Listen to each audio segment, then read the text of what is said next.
Hello students, कैसे हैं आप सब। होपफुली आपकी तैयारी बहुत अच्छी चल रही होगी बोर्ड्स के लिए। तो लास्ट क्लास में हमने पढ़ा था, स्टार्ट किया था topic DNA replication, molecular basis of inheritance का very important topic. Right, so next topic आज हम ले रहे हैं रेप्लिकेशन के बाद central dogma what is coming is transcription. ठीक है, हमने सेंट्रल डॉग्मा उसमें डिस्कस किया था डीएनए से कॉपीज बनना, दैट इज रेप्लिकेशन, डीएनए से आरएनए इज योर ट्रांसक्रिप्शन। तो इस वीडियो में हम लोग देख रहे हैं कि डीएनए से आरएनए कैसे बन रहा है। राइट, तो यहाँ पे डीएनए की ये डबल स्ट्रैंड है, जैसे हमने रेप्लिकेशन में भी देखा था। One strand is running from 3 prime to 5 prime and another strand is running from 5 prime to 3 prime. जिसने रेप्लिकेशन का वीडियो नहीं देखा है, आप पहले रेप्लिकेशन का वीडियो देख लीजिए, तो आपको ये ट्रांसक्रिप्शन तभी समझ में आएगा जब आप रेप्लिकेशन समझ जाएंगे। So as we have got two strands in anti-parallel direction, so one is running from 3 prime to 5 prime and another is running from 5 prime to 3 prime. ठीक है, तो ट्रांसक्रिप्शन स्टार्ट करते हैं। डीएनए से क्या बनना है? RNA. As we all know DNA was double stranded, but RNA क्या है आपका? Single stranded. Right, one strand of RNA which will be formed, तो या तो ये वाले कोड करेगी स्ट्रैंड या फिर 5 प्राइम टू 3 प्राइम करेगी, है ना। तो एक ही स्ट्रैंड क्या कर पाएगी? कोड कर पाएगी, किसके लिए? आरएनए बनाने के लिए। ठीक है, तो अच्छा, डबल स्ट्रैंडेड, सबसे पहले एक क्वेश्चन पूछा जाता है, बोर्ड्स में भी आता है कि why not both the strands are making RNA, है ना, कि दोनों स्ट्रैंड ही आरएनए क्यों नहीं बना रही, सिर्फ एक स्ट्रैंड ही क्यों आरएनए बना रही है। तो इसके दो रीजंस हैं, आपको याद रखने हैं कि अगर सिर्फ एक स्ट्रैंड ही copy as it is not acting as a template for RNA, की अगर एक ही स्ट्रैंड कॉपी नहीं बनाएगी तो क्या होगा? अगर दोनों स्ट्रैंड बेटा कॉपी बनाएंगी आरएनए की, so will get RNA complementary to each other, कि जो इसमें सीक्वेंस होगा आरएनए का, वहां से अब कॉम्प्लीमेंट्री सीक्वेंस होगा अपोजिट का। तो हमारे पास डबल स्टैंडर्ड आरएनए आ जाएगा, which is complicating the genetic information. Double stranded RNA cannot code for proteins, वो तो प्रोसेस वहीं पे स्टॉप हो जाएगा। आप आगे बायोटेक्नोलॉजी में पढ़ोगे कि डबल स्ट्रैंडेड आरएनए बनने से there are certain protein complexes which are activated, जो इस प्रोसेस को स्टॉप कर देते हैं। तो ट्रांसलेशन नहीं होगी, प्रोटीन्स नहीं बनेगा and our body could not able to work properly. Right, so single stranded RNA is always form, so one strand will code for your RNA. कि अगर दोनों स्ट्रैंड ने कोडिंग की तो दो टाइप के आपके पास आरएनए बन जाएंगे जो कॉम्प्लीमेंट्री होंगे। कॉम्प्लीमेंट्री होंगे तो दोनों आपस में जुड़ेंगे और क्या बना देंगे? Double standard RNA. ठीक है, एक और रीजन लिखा जाता है, दो रीजन लिखे जाते हैं, आपके बुक में लिखा हुआ है, अगर आप एनसीईआरटी पढ़ेंगे तो। सेकेंड रीजन लिखा हुआ है कि अगर हमारे पास दोनों स्ट्रैंड कोड करेगी आरएनए के, so there will be two different RNA. By chance suppose they are not being forming the double standard RNA, अगर सपोज उन्होंने डबल स्टैंडर्ड आरएनए नहीं बनाया, बट कोडिंग की इंफॉर्मेशन तो सेम ही है ना। ठीक है, तो इंफॉर्मेशन सेम होने से आरएनए तो बने आपके दो, बट आपके पास उसी आरएनए से दो डिफरेंट प्रोटीन्स बन गए। Right, so it is complicating the process of genetic information. Right, so दो डिफरेंट आरएनए, सपोज उन्होंने डबल स्टैंडर्ड नहीं बनाया, दो आरएनए बन गए which are forming two different proteins, but ये जो सीक्वेंस है डीएनए का, वो सिर्फ एक ही प्रोटीन को कोड कर सकता है। समझ रहे हैं बात? बट अगर दो आरएनए बन गए तो दो डिफरेंट प्रोटीन्स के लिए कोड करेगा and which will complicate the genetic information. Are you getting? Right, so that is why only one strand will be acting as template for forming the RNA. Right, तो दो reasons आपको जरूर पता होने चाहिए, बोर्ड्स में इस पे क्वेश्चन आता है। राइट, सो ब्रीफली इसको देख लेते हैं कि सिर्फ एक स्ट्रैंड जो आपकी टेम्पलेट स्ट्रैंड है, यहाँ लिखा हुआ मैंने, दूसरी स्ट्रैंड है उसको हम कोडिंग स्ट्रैंड कहेंगे। अभी बताती हूँ कि इसको क्यों कहा जा रहा है। ठीक है, तो आपको इतनी बात याद रखनी है कि डीएनए की जो दो स्ट्रैंड है, एक स्ट्रैंड जो रन कर रही है 3 प्राइम टू 5 प्राइम, उसको टेम्पलेट कहा जाता है। जो रन कर रही है 5 प्राइम टू 3 प्राइम, उसको कहा जाता है कोडिंग स्ट्रैंड। राइट, अब उसके बाद हमने पढ़ लिया है कि दोनों स्ट्रैंड कोड नहीं करेगी, दोनों स्ट्रैंड टेम्पलेट एक्ट नहीं करेगी आरएनए के लिए, सिर्फ एक स्ट्रैंड आपके आरएनए बनाएगी and that too is template strand, जो आपका आरएनए में बनाने में इन्वॉल्व है। ठीक है, अगर दो आरएनए बन गए, डबल स्ट्रैंड आरएनए बन जाएगा। अगर दो डिफरेंट प्रोटीन्स बन गए तो वो भी कॉम्प्लिकेट कर देगा इंफॉर्मेशन को। ठीक है, तो सिर्फ one strand is acting as a template strand. इतनी बात हमें क्लियर होगी। अब ये क्या शो किया हुआ है? डायग्राम आपका एनसीईआरटी का डायग्राम है। इसमें क्या शो किया हुआ है? That this is your DNA sequence, right, and out of this one strand is acting as template, that too is in direction 3 prime to 5 prime. कौन सी डायरेक्शन है? 3 प्राइम से 5 प्राइम। ठीक है, यहाँ पे एक प्रमोटर सीक्वेंस दिया हुआ है जहां पे आपका एंजाइम प्रोसेस को स्टार्ट करेगा। और टर्मिनेटर जहां पे प्रोसेस को एंड करेगा। जो है आपके कुछ सीक्वेंसेस हैं जिसपे आके आरएनए पॉलीमरेज बाइंड होगा। ठीक है, तो बहुत बड़ा डीएनए का सीक्वेंस होता है। सबसे पहले जो फर्स्ट एंजाइम है, जैसे एप्लीकेशन में क्या चाहिए था, प्राइमेस, प्राइमेस के पास बाद चाहिए था डीएनए डिपेंडेंट डीएनए पॉलीमरेज, क्योंकि डीएनए से डीएनए बन रहा था। यहाँ पे जो एंजाइम चाहिए वो कौन सा है बेटा, डीएनए डिपेंडेंट, क्योंकि डीएनए की स्ट्रैंड बेटा कॉपी हो रही है RNA polymerase. DNA dependent RNA polymerase is the enzyme. कि डीएनए की स्ट्रैंड से क्या बनेगा, आरएनए। ठीक है, अब सपोज प्रोसेस को इनिशिएट करना है, सबसे पहले क्या होगा, आरएनए पॉलीमरेज आके, RNA polymerase enzyme will find out the sequence of promoter. वो पूरे डीएनए पे अटैच हो जाएगा कि अब ट्रांसक्रिप्शन करनी है, डीएनए बन चुका है, अब डीएनए से आरएनए बनना है। ठीक है, तो आरएनए पॉलीमरेज डीएनए पे कहीं भी रैंडमली बाइंड हो गया and will find the sequence of the promoter. ठीक है, उसने जैसे ही उसे प्रमोटर मिला वो जाके आरएनए पॉलीमरेज पे बाइंड हो गया। ठीक है, इतनी बात समझ में आ गई। अब जो प्रोसेस है वो कैसे हो रहा है वो नेक्स्ट आगे थोड़ी देर में देखते हैं। पहले देख लेते हैं प्रमोटर कहाँ अटैच होता है, टर्मिनेटर कहाँ अटैच होता है। ब्रीफली आपको बता रही हूँ, आरएनए पॉलीमरेज आया, उसने टेम्पलेट स्ट्रैंड से आरएनए को बना दिया और टर्मिनेटर पे जैसे ही आरएनए पॉलीमरेज पहुंचा वो प्रोसेस स्टॉप हो जाता है। तो आपको इन सीक्वेंसेस का फंक्शन समझ में आ गया। Promoter is helping in detection of the RNA polymerase sequence, जिससे आरएनए पॉलीमरेज आके अटैच होगा। टर्मिनेटर कि जितना सीक्वेंस बनना है आरएनए का वो बन जाएगा और टर्मिनेटर सीक्वेंस क्या करेगा, उस प्रोसेस को एंड कर देगा डीएनए से आरएनए बनाने। टेम्पलेट स्ट्रैंड जो एक्चुअली आरएनए के लिए कोड कर रही है, आरएनए बना रही है। ठीक है, सो इसको हम कोडिंग स्ट्रैंड क्यों कह रहे हैं, ठीक है, इसको हम टेम्पलेट कह रहे हैं, इसको कोडिंग कह रहे हैं, है ना। सो इसको कोडिंग स्ट्रैंड क्यों कह रहे हैं, क्योंकि जो आरएनए का सीक्वेंस बनेगा that will be similar to this coding strand, क्योंकि ये दोनों स्ट्रैंड तो बेटे कॉम्प्लीमेंट्री है। ठीक है, तो सपोज एक सीक्वेंस ले लेते हैं हम लोग, टेम्पलेट स्ट्रैंड में सपोज एक सीक्वेंस है ATCG। ठीक है, तो कॉम्प्लीमेंट्री कोडिंग स्ट्रैंड में क्या सीक्वेंस आ जाएगा, कोडिंग स्ट्रैंड में सीक्वेंस आ जाएगा A के कॉम्प्लीमेंट्री T, राइट, बताइए, T के कॉम्प्लीमेंट्री A, C के कॉम्प्लीमेंट्री G, G के कॉम्प्लीमेंट्री C। ये हमारे पास दो सीक्वेंसेस हैं। ठीक है, ये दो सीक्वेंसेस आ गए और ये कोडिंग स्ट्रैंड का सीक्वेंस है, ये आपका टेम्पलेट स्ट्रैंड का सीक्वेंस है, दोनों में बॉन्डिंग हुई हुई है। ठीक है, राइट, तो अब क्या होता जाएगा, अब ये सीक्वेंस जो आपको दिख रहे हैं ATCG, ये टेम्पलेट का सीक्वेंस है, TAGC ये आपका कोडिंग का सीक्वेंस। जैसे ही आरएनए बनेगा, मैंने आपको कहा जो आरएनए बनेगा, आरएनए पॉलीमरेज है, जो आरएनए बनाएगा वो कौन से सीक्वेंस में हमेशा कोड करेगा, 5 प्राइम टू 3 प्राइम डायरेक्शन में। जैसे हमने उसमें पढ़ा था बेटा कि जो 5 prime to 3 prime DNA polymerase will always work in, last video में देख लो, 5 प्राइम टू 3 प्राइम में डीएनए पॉलीमरेज हमेशा काम करता है, वैसे ही आरएनए पॉलीमरेज हमेशा काम करेगा 5 प्राइम टू 3 प्राइम डायरेक्शन में। Are you getting? DNA polymerase, RNA polymerase will work in direction 5 prime to 3 prime direction. ठीक है, उसका काम है।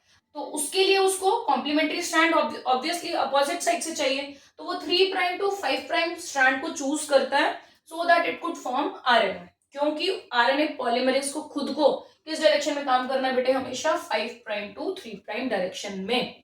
ठीक है, same as that of DNA polymerase. तो जब उसे 5 प्राइम टू 3 प्राइम डायरेक्शन में काम करना है तो वो किसको चूज करेगा, स्ट्रैंड को बेटा, 3 प्राइम टू 5 प्राइम। वो 5 प्राइम टू 3 प्राइम को चूज नहीं करेगा। ठीक है, वो तो सिमिलर हो जाएंगे। हमेशा जो स्ट्रैंड चूज करेगा वो एंटी पैरेलल डायरेक्शन में चूज करेगा। उसने चूज कर लिया 3 प्राइम टू 5 प्राइम। इतनी बात समझ में आ गई? इसीलिए 3 prime to 5 prime will always act as template strand. अच्छा, कई बार सीक्वेंसेस बेटा उल्टा दे देते हैं, 3 प्राइम टू 5 प्राइम यहाँ लिखा होता है, ये नहीं है कि ऊपर जो सीक्वेंस है हमेशा उसे ही कोड करेगा, है ना। तो आपको डायरेक्शन चेक करनी है। बोर्ड्स में कई बार क्वेश्चन भी आ जाता है कि दो आपको रैंडम डीएनए के स्ट्रैंड दे देंगे and they will ask you that which strand will act as template. ठीक है, तो आपको ये नहीं देखना ऊपर वाली strand will act as template, ठीक है, कि वो कोड नहीं करेगी आरएनए के लिए। आपको ये देखना है अगर ऊपर वाला आपका स्ट्रैंड 3 प्राइम टू 5 प्राइम है तो वही स्ट्रैंड आपकी टेम्पलेट की तरह एक्ट करेगी। क्यों? क्योंकि आरएनए पॉलीमरेज खुद किस डायरेक्शन में एक्ट कर रहा है, 5 प्राइम टू 3 प्राइम डायरेक्शन में। ठीक है, और जो उसकी अपोजिट स्ट्रैंड होगी वो कोडिंग स्ट्रैंड कहलाएगी। ठीक है, कोडिंग स्ट्रैंड का क्या लॉजिक है कि इसको कोडिंग स्ट्रैंड क्यों कहते हैं? देखो, अब इसमें once your RNA start forming, ठीक है, अब ये आरएनए बनना शुरू हुआ, ठीक है, अब इस सीक्वेंस को कोड करेगा आरएनए, समझ रहे हो बात?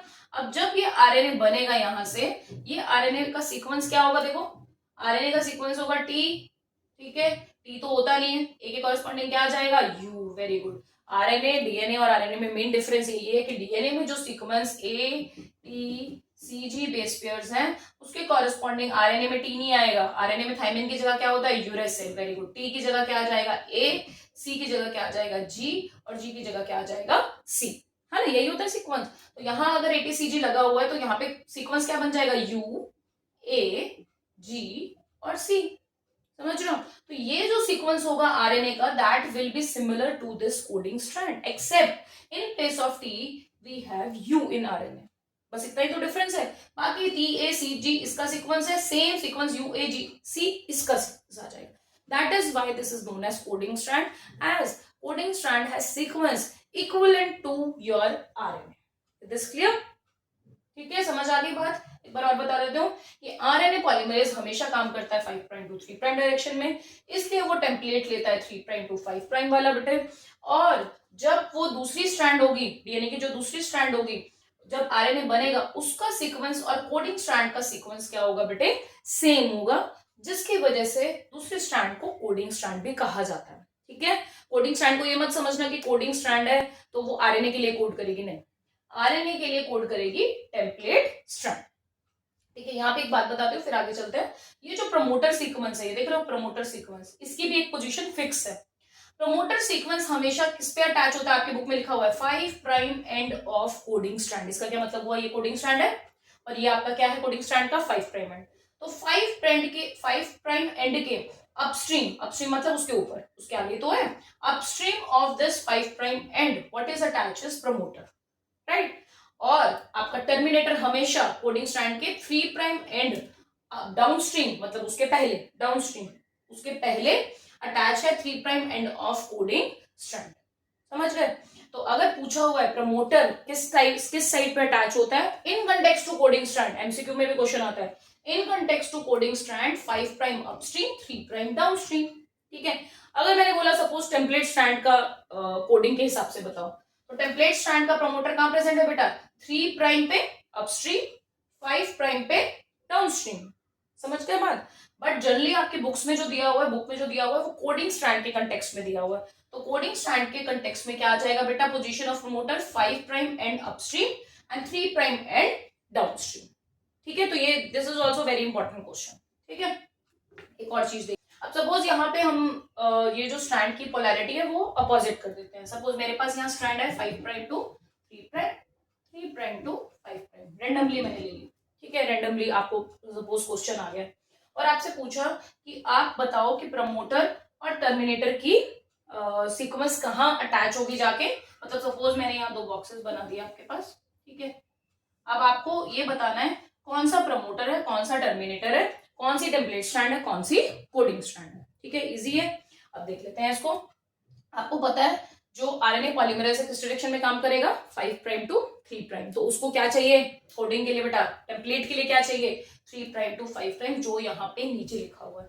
तो यहाँ पे ये स्ट्रैंड इस केस में 3 प्राइम टू 5 प्राइम वाली स्ट्रैंड कैसे एक्ट करेगी बेटा, template strand, right, very good. और यहाँ पे ये जो 5 प्राइम टू 3 प्राइम वाली स्ट्रैंड है वो कैसे एक्ट करेगी, आपकी कोडिंग स्ट्रैंड।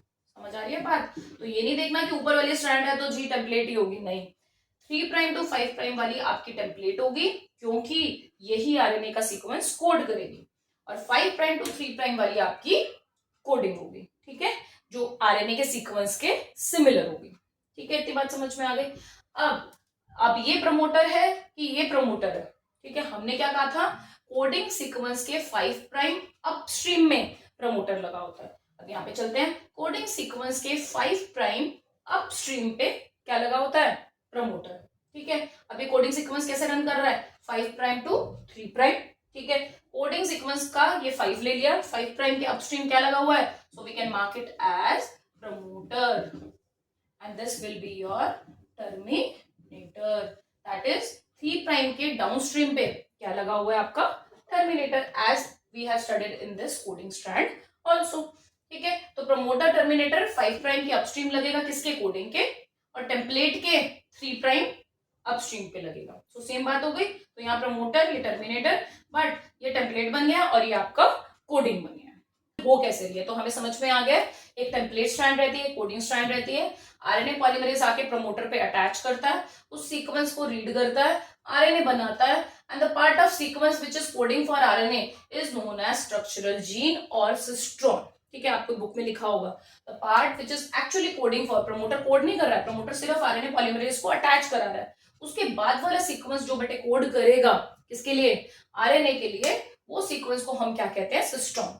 हमारे में यूकैरियोट्स में सीक्वेंस जो होता है वो मोनोसिस्टोनिक है, क्यों, क्योंकि हमें वो जीन जो है, जो सीक्वेंस है, जो आरएनए बनेगा वो एक ही टाइप का बनेगा, ठीक है, एक ही प्रोटीन के लिए कोड करेगा, that is why are RNA formed is monocistronic. इतनी बात समझ में आ गई। So this sequence is known as structural gene which is actually coding for RNA, और cistron we can call it as, और लास्ट में उसे क्या मिलेगा, टर्मिनेटर, वहां जाके ये आरएनए डिटैच हो जाएगा and then it will be modified further.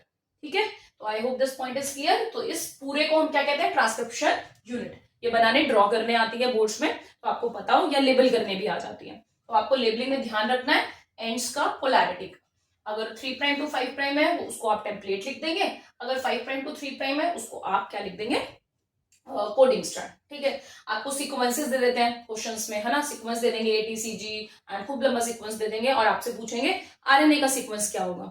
अब वो टेम्पलेट का भी दे सकते हैं, अगर टेम्पलेट का है तो कॉम्प्लीमेंट्री बना दोगे, है ना, और अगर आपके पास कोडिंग का सीक्वेंस दे दिया है तो आप उसके इक्विवेलेंट सीक्वेंस आरएनए का बना दोगे। देख रहे सीक्वेंस है AATTCGCA, एक टेम्पलेट स्ट्रैंड का। ठीक है, अब आपसे पूछा ये टेम्पलेट डीएनए का स्ट्रैंड का सीक्वेंस है, आप चूज करो, एमसीक्यू में क्वेश्चन आया, आप चूज करो एक आरएनए का सीक्वेंस।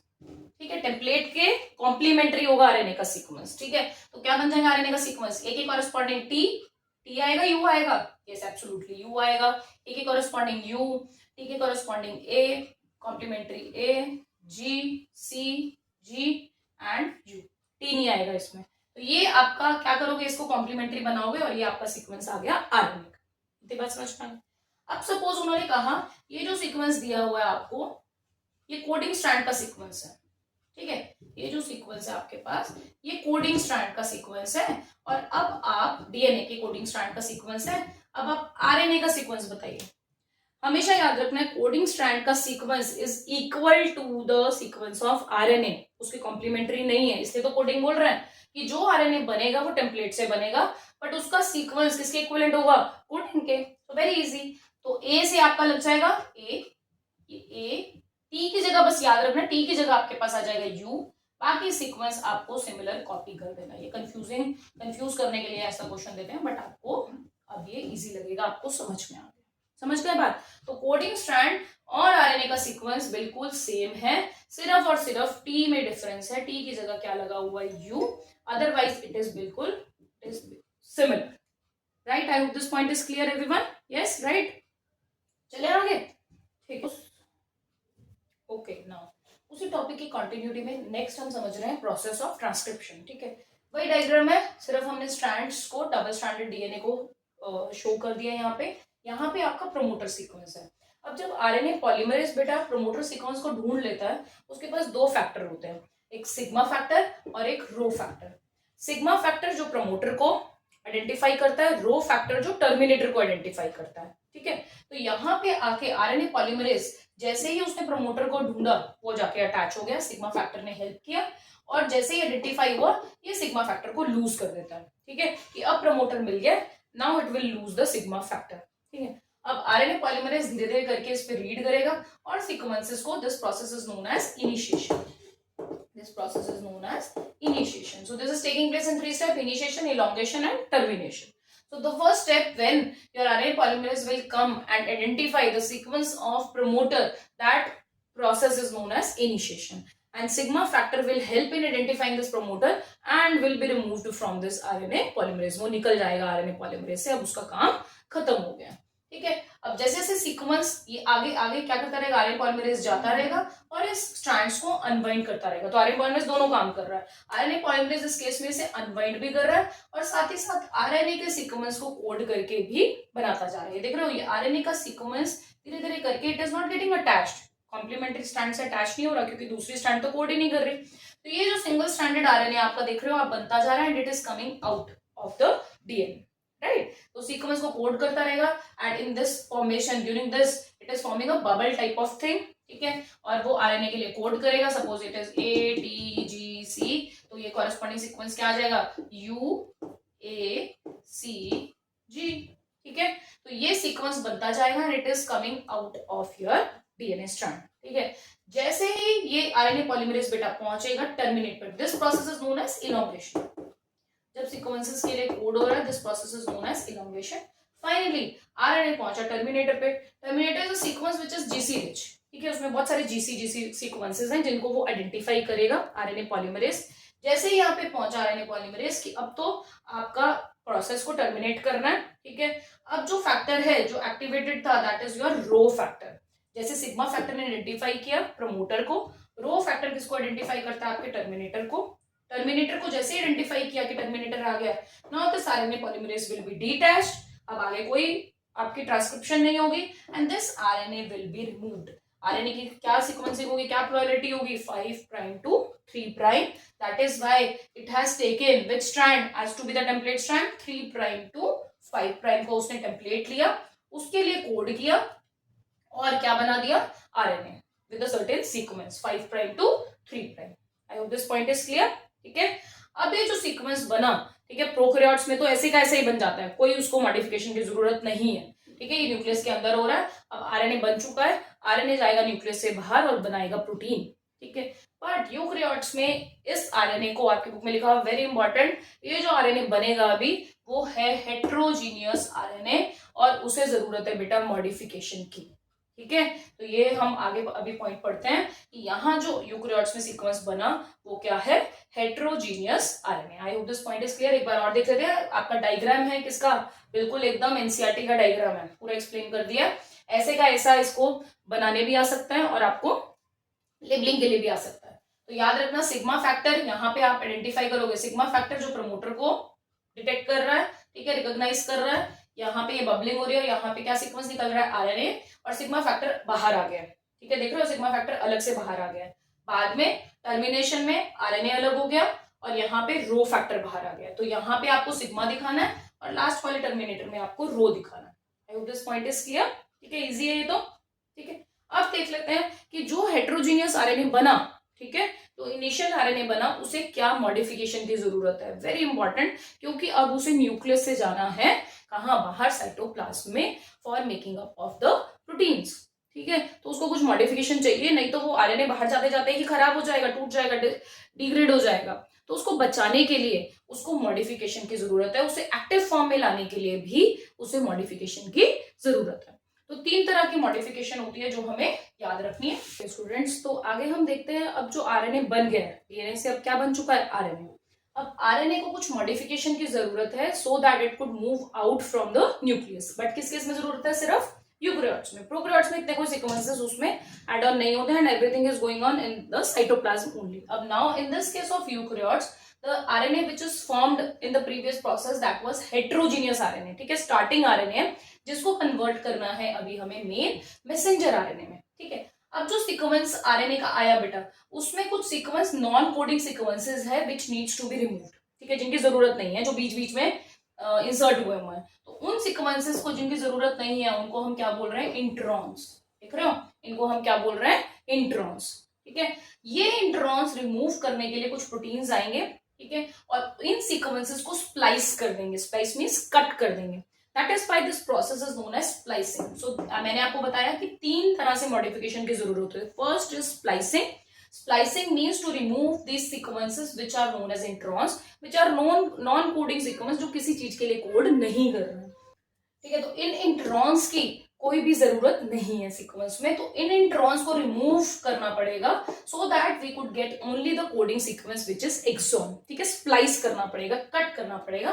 तो स्प्लाइस करने के लिए यहाँ पे देखोगे धीरे धीरे करके जैसे प्रोटीन आएगा, इन सीक्वेंसेस को, कुछ छोटे छोटे सीक्वेंसेस को लूप्स बना देता है।